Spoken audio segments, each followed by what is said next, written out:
A new statue in Times Square is making people not only stop and stare, but also reflect. That's true, actually. I have been reflecting on what the hell went wrong. You may remember in 2020 when rioters kept knocking over statues.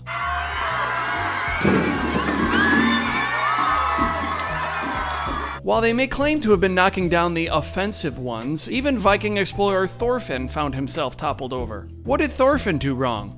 He starred in one of the best anime series ever and still wasn't spared. The left eventually stopped taking out statues with their minions and instead removed them in official capacities. The statue at the museum's entrance will be removed after years of criticism that it symbolizes colonialism and racial discrimination. A statue of Robert E. Lee was even melted in a humiliation ritual meant to demoralize. Soon they began to put up new statues, like this MLK giant turd, which was actually meant to show a hug between MLK and the wife he cheated on.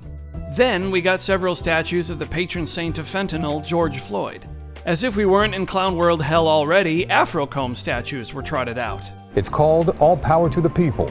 The tines of the pick are driven into the surface of the plaza with a clenched fist at the other end. So I guess that's generally how we got here. I appreciate the chance to reflect. It's instantly stood out. It's powerful. It's so tall and big. And big.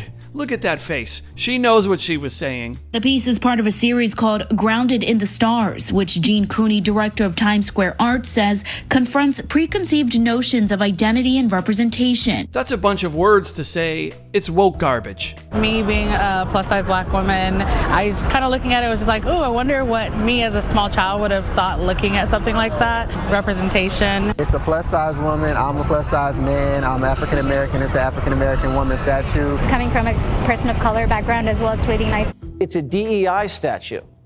The sculptor says she's a fictional character who's meant to contrast the statues of white men in Times Square, like Father Duffy, a World War I hero who actually accomplished something. The artist calls this fake lady a modern-day David. This is what they want us to aspire to be? If you work hard, you can be overweight and anonymous? They don't like real statues because it reminds them of our society's merit-based system. They want a society based on equity, where achievement isn't celebrated, equal outcomes are.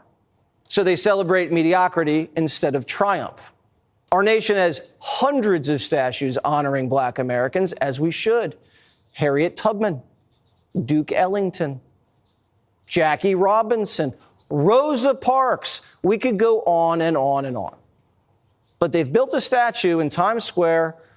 They could have done it for Michelle Obama or Kamala Harris or Oprah Winfrey. Usually you have to earn a statue.